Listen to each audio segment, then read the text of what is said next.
नमस्कार मंडळी, मी योगेश. आजच्या नवीन ब्लॉगमध्ये तुमचं मनापासून स्वागत.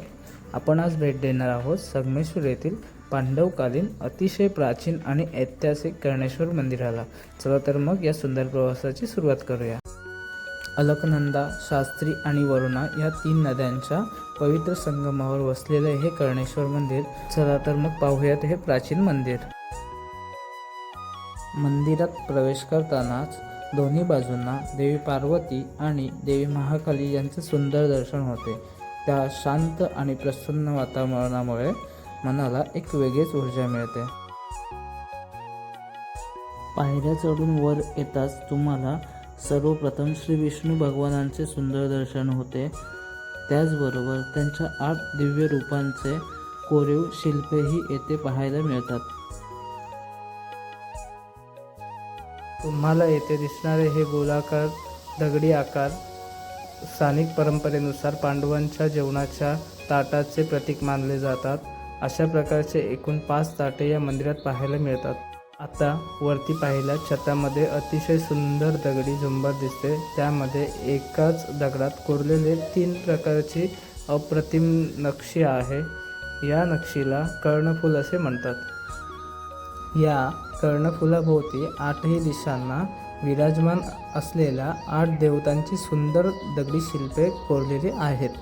त्या काळातील शिल्पकलेचा आणि कारागिरांच्या अद्वितीय कौशल्याचा एक अप्रतिम नमुना आहे. तिथूनच आत येताच भगवान शंकराचे वाहन नंदीदेव यांचे पवित्र दर्शन होते. नंदीदेवांच्या समोरच श्री महादेवांचे स्वयंभू पिंड विराजमान असून भाविक येथे भक्तिभावाने दर्शन घेतात.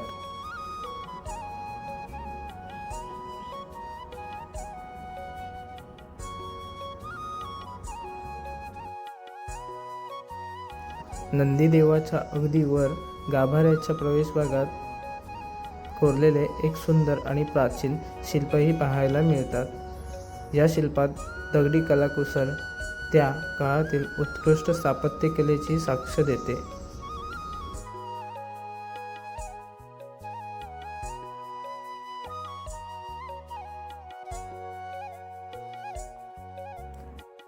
मंदिराच्या बाहेरील बाजूस श्री गणपती बाप्पांचे सुंदर दर्शन होते.